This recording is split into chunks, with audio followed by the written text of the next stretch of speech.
You are listening to the fourth segment of our four-part series, Herbal Tonics with Susan Weed at Time Monk Radio. Hello, Susan. Welcome to Time Monk Radio. Thank you, Gemini.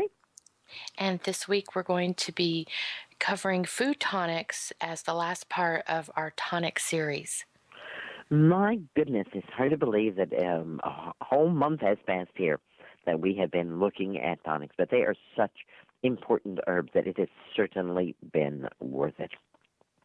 We've looked at what tonics are in our first program, and if you didn't catch that, you might want to go back and listen to it because it will help explain some of the things that we're going to be talking about tonight. And then in the two subsequent shows, we looked at soothing tonics and focused in on some of those and how to use them specifically. And then bitter tonics and astringent tonics, again, with a focus on some of my favorites. Well, I have left the best to last, and that is the food tonics. We remember that tonics act slowly and have cumulative effects and are best used consistently for months or years in regular and rhythmical ways. And this is why the food tonics are my favorites of all of the tonics. The food tonics do just about everything we could possibly want and need. As a matter of fact, I'd rather see people using food tonics rather than taking a pill that is a so-called supplement of vitamins, minerals, or any other thing. If instead we used food tonics, we would find ourselves far healthier. As a matter of fact, I got this idea, or got more fire, shall I say, for this idea from a group of MDs in England.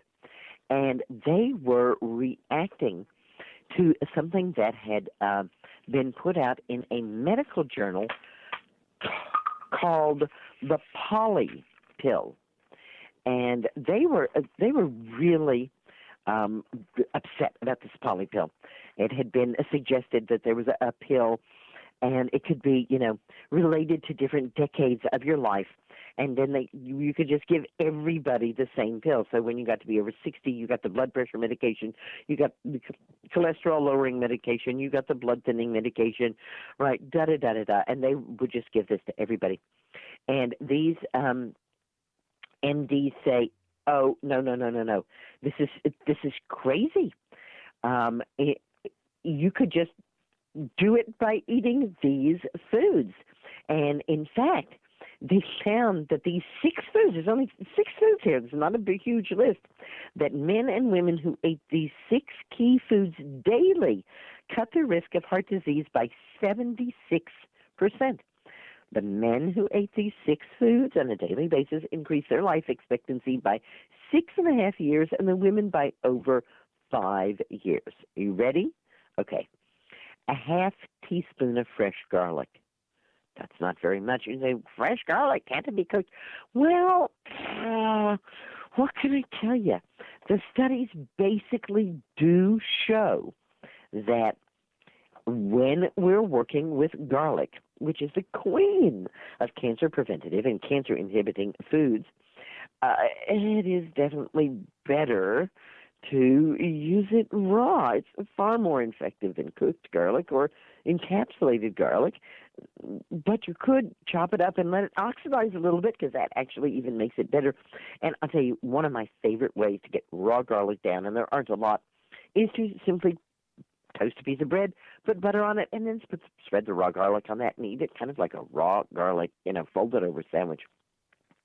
I had a mentor, as a matter of fact, one of my guardian angels, and he used to start his day with orange slices, orange quarters, he'd like peel them out and put those sections of oranges, and minced garlic, and he'd use like half a dozen oranges, an entire head of garlic, and then he would pour olive oil all over that, and that would be our breakfast. And I know it sounds terrible, but actually, in fact, it's really, really good breakfast. All right? As little as half a clove of raw garlic a day will tonify the immune system and increase the number and power of natural killer cells. Eating an entire bulb of garlic every day, I know that's a lot, makes natural killer cells almost 200% more effective at killing cancer and other things in your body. So half a teaspoon or half a clove of fresh garlic is a great tonic and easily done. 2 cups of fruits and vegetables. Did you know that a serving is only half a cup? Many people somehow envision when they're being told to eat 4 servings of fruits and vegetables a day that they're being told to eat an entire watermelon and a bag of kiwi fruits and a whole barnyard full of kale. No, not at all. You can easily get in 4 half-cup servings, but focus in on tomatoes and cabbage family plants if you will. These are where you are going to get the absolute most effective tonics from your fruits and vegetables. The cabbage family, which includes cabbage, arugula, broccoli, bok choy, Brussels sprouts, cauliflower, collards, daikon, horseradish, kale, mustard greens, radishes, rutabaga, shepherd's purse, and turnips. Just as a start, these plants contain more anti-cancer compounds than any other foods. 1 or more servings daily from this tasty group should be a mainstay of any diet in which the goal is health. The cabbage family's ability to strengthen the immune system is due to a variety of constituents, and we'll talk about those in a minute. The more cabbage family plants you eat, and the more frequently you eat them, the less you risk developing cancer. Frequent small doses are more protective than occasional large doses. This is why this is a food tonic. For the greatest benefit, eat your family cabbage plants fermented or cooked. Raw cabbage family plants suppress thyroid activity, while cooked or fermented ones have little effect.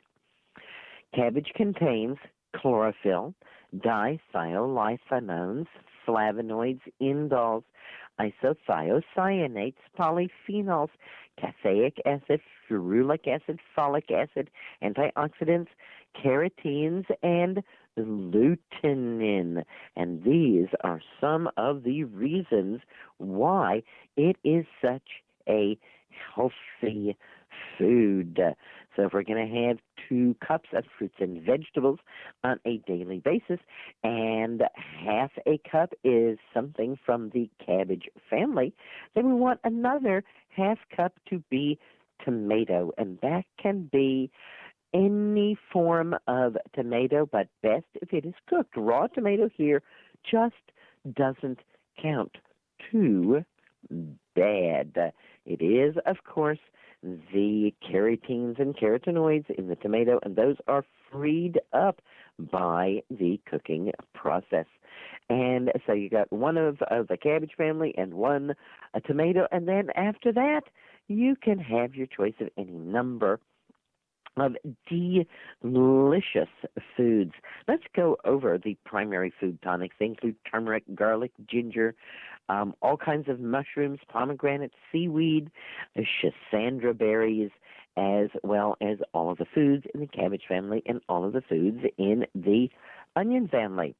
And these researchers here telling us which 6 foods are the best tonics that would increase our life expectancy by 5 to 6.5 years and reduce the risk of cancer, heart disease, and all other chronic diseases. That was half a teaspoon or half a clove of fresh garlic, 2 cups of fruits and vegetables, especially cabbage and tomatoes, and this one's really going to make you smile, 3.5 ounces of dark chocolate. Yes, indeed. On a daily basis, we are recommending that dark chocolate is one of the finest tonics and has a tremendous tonifying effect on the heart and the cardiovascular system. We don't need to take drugs. We just need to eat chocolate. And at least you say, oi, but what about my skin? No connection has been found between skin outbreaks and chocolate. And what if you say, oh, but the cavities? Actually, we find that there's some anti-cavity qualities to dark chocolate. Again, it needs to be dark chocolate. And the last excuse, oh, it will make me gain weight. Well, it will if you eat it in addition to everything else that you ordinarily eat. So find out how many calories is in 3.5 ounces of chocolate and subtract it somewhere else from your diet. And the easiest way for most people to subtract that from their diet is in some beverage. All right, eliminate some sugary beverage, whether it's coffee or soda pop, on a daily basis and replace it with 3.5 ounces of dark chocolate. Hey, that's not too bad. 4 ounces of salmon herring or another fish containing omega-3 fatty acids. And there's a little note here, you don't have to do that every single day. 2 to 4 times a week would be just fine. We always know that fish is brain food, but it's those omega-3 fatty acids that we're really looking for. And again, that's salmon, herring, sardines, and anchovies.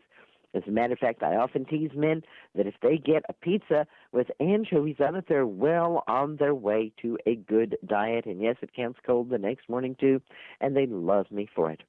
Now, here's the sixth food. We've had garlic, we've had vegetables, we've had dark chocolate, we have had a salmon, not quite the last one, and now a handful of almonds is going to be added there.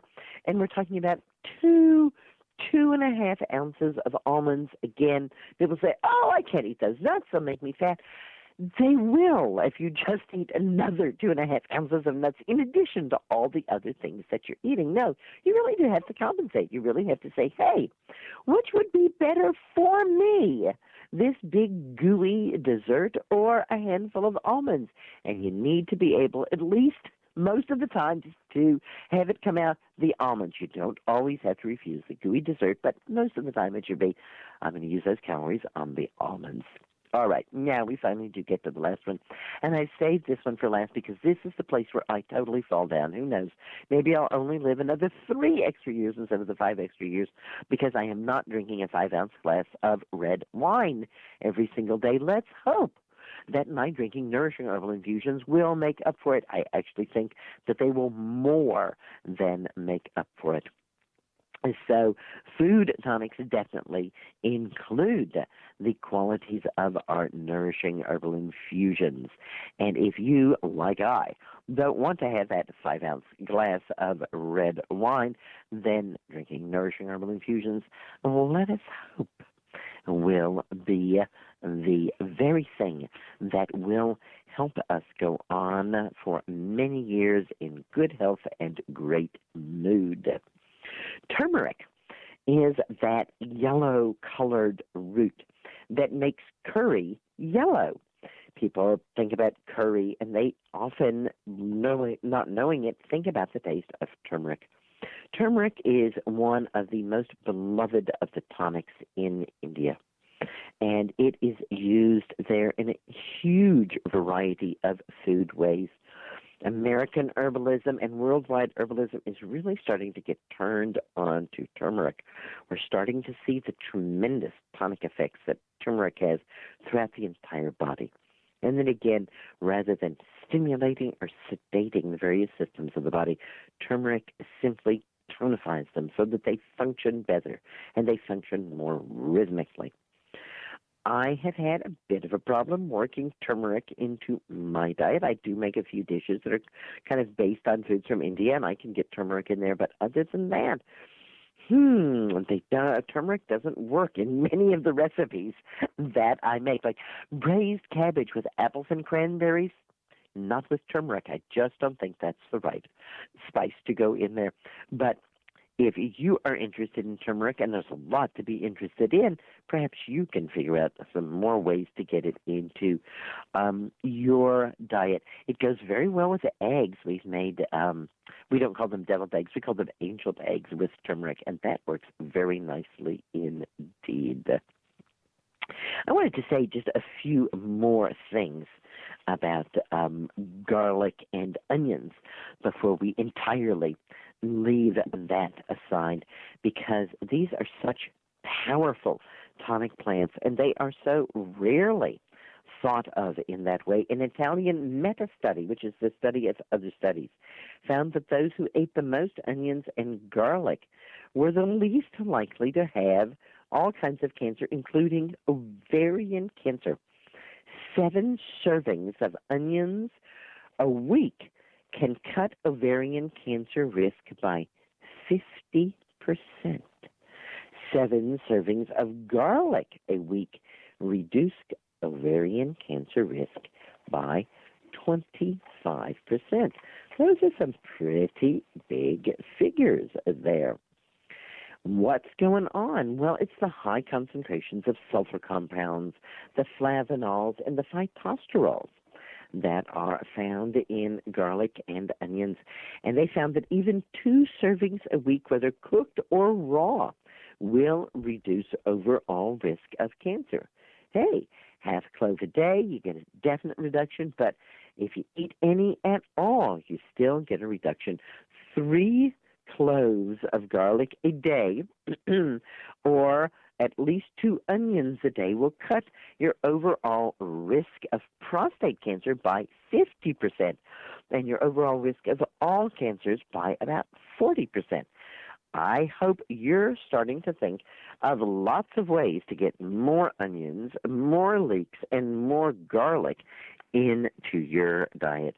These are truly wonderful foods that are amazing tonics to the immune system. Certainly not what most people think of when they say, what do you have that will stimulate my immune system?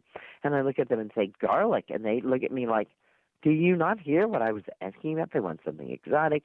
They want something that seems like it's going to stimulate the immune system. But that's not exactly what we want, is it? No. Cooked cabbage family plants have a compound called indole-3-carbinol. And the plants in the cabbage family that have the most of it include cooked Brussels sprouts with 470 units and 100 grams of Brussels sprouts. That's about a half a cup serving. Collards have 165 units, kale 102, cauliflower 104, and broccoli 72.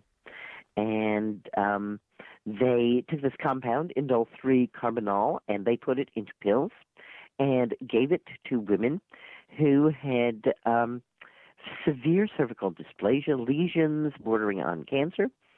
And half the women who took those pills had complete regression. Tissues returned to absolutely normal. And none of the women in the placebo group had that effect at all. So, that's interesting stuff. What else is in these foods? The really important tonic foods contains things like sulforaphane, and both cabbage and garlic contain sulforaphane. Sulforaphane is a kind of sulfur compound, and sulfur compounds used to be our primary antibacterial drugs. The sulfur compounds work in very interesting and somewhat unique ways in the body. And it's one of the reasons why cabbage family plants and the onion garlic family plants are such profound tonics, is because they contain these sulfur-based compounds. Lycopene is an incredible substance found primarily in tomatoes and apricots. And again, they need to be cooked in order for the lycopene, which is a carotene. And carotenes, of course, are antioxidants, and the antioxidants in general are tonics because they help our body function better. That's what we're looking at with tonics, is the functioning of the body. Quercetin, and this may be a term that you haven't heard or a compound that you haven't heard about it. Quercetin is a very interesting compound that is coming on now. It does a variety of tonifying functions in the body, but one of its primary things is that it really, again, helps the immune system, helps tone the immune system to help to prevent and deal with any cancer that is going on in the immune system. Onion peels are one of the single greatest sources of quercetin, and oak bark that we talked about before, a wonderful tonic, is the fabulous source of quercetin. As a matter of fact, oak is quercus, and that's why it's called quercetin, because it originally came from oak. But apples, and especially apple skins, and tea, both black and green tea, are also very good sources of quercetin, and thus tea is counted as a tonic. Selenium is an important antioxidant mineral.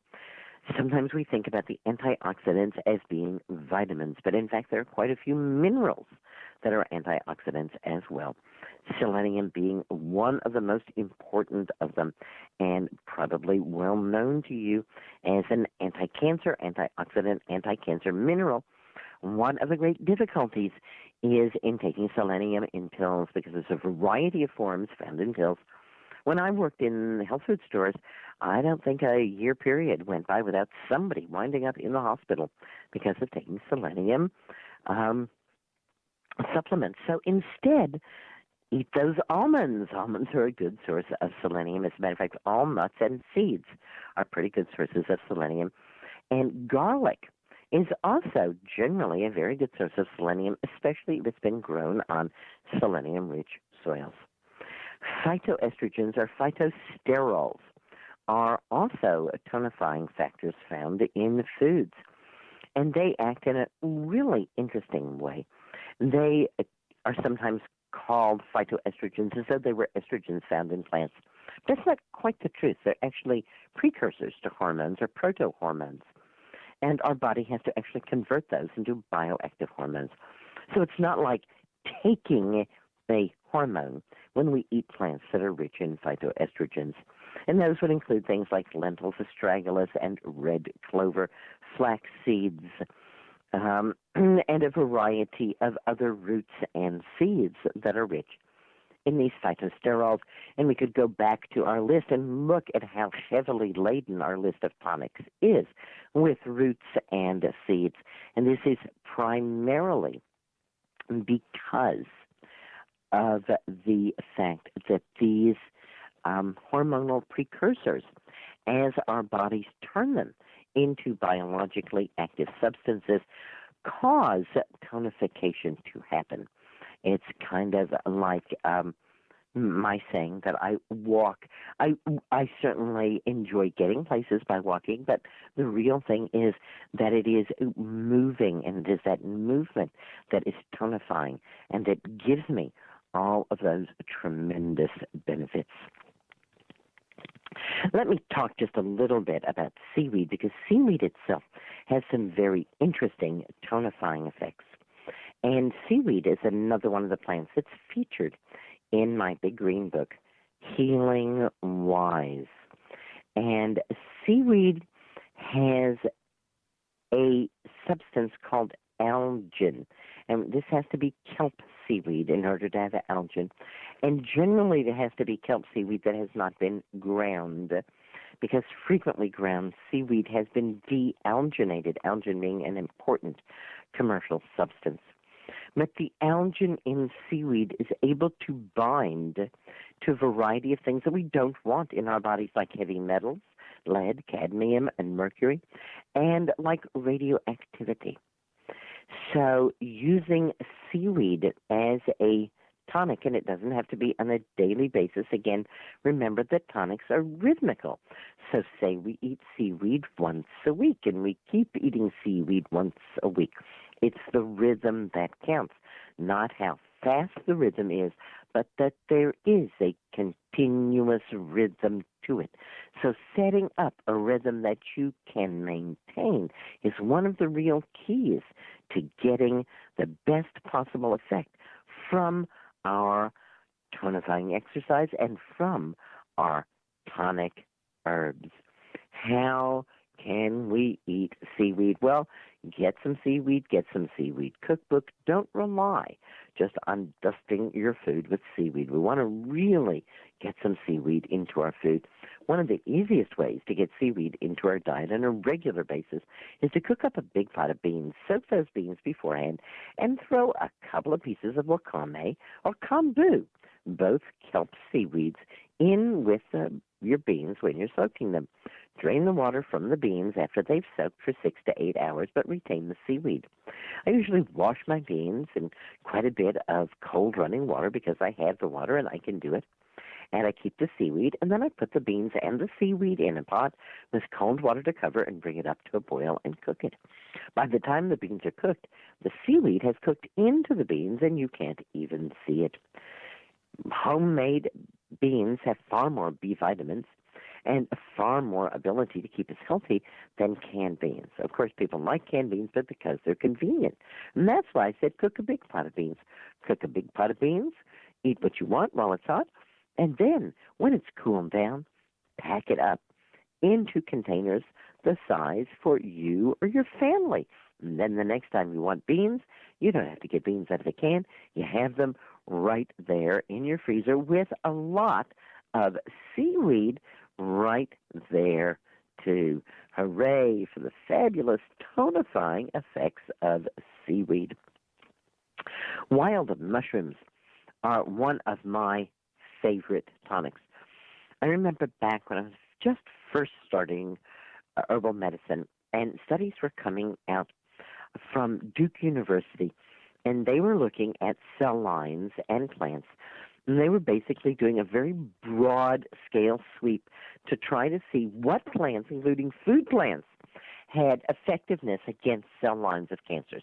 This was all work that was being done in Petri dishes. It wasn't even with animals. And so sometimes Petri dish information doesn't actually turn out to be true in the body.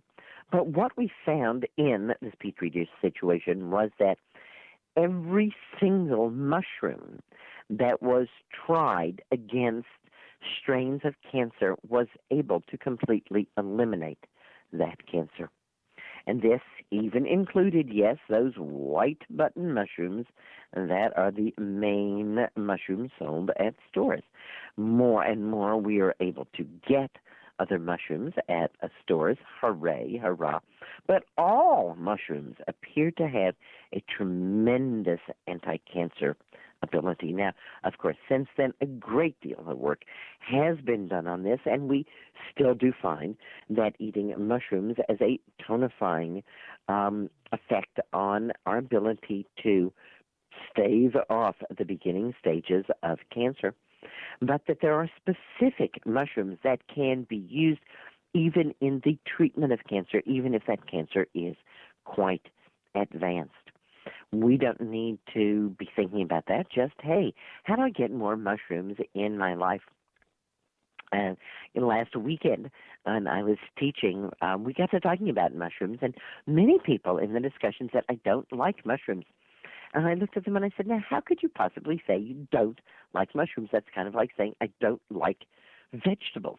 I mean, vegetables would include sweet potatoes and peas and corn and carrots and tomatoes and summer squash and winter squash. I mean, look at how many different textures and tastes there are in vegetables. And you know what? There's even more than that many textures and tastes in mushrooms as well. So some of the people who said they didn't like mushrooms said, oh, well, they're kind of slimy. And so, well, we just have to find a mushroom that doesn't seem slimy to you. And I think it's those white button mushrooms that sometimes people think are slimy. So go think outside the box and get some more mushrooms in your diet to tone that up. I obviously prefer wild mushrooms if I can get my hands on them, and because I live in the country, I often can. And those mushrooms are frequently for sale in stores as well. But if you can't, then any kind of mushroom will do. Again, regularly and rhythmically, getting more mushroom into the diet. Wow, what a fabulous month we've had together talking about tonifying herbs. We started out by discussing the difference between tonifying and nourishing and stimulating. and saw that there's often confusion that arises when herbalists and other people don't seem to understand the difference between stimulating and tonifying. We then looked at various types of tonifying herbs. We looked at the soothing tonifying herbs, which are very close to nourishing herbs and are used in lavish quantities. Then we looked at the bitter tonics and the astringent tonics, those that are used in much smaller quantities.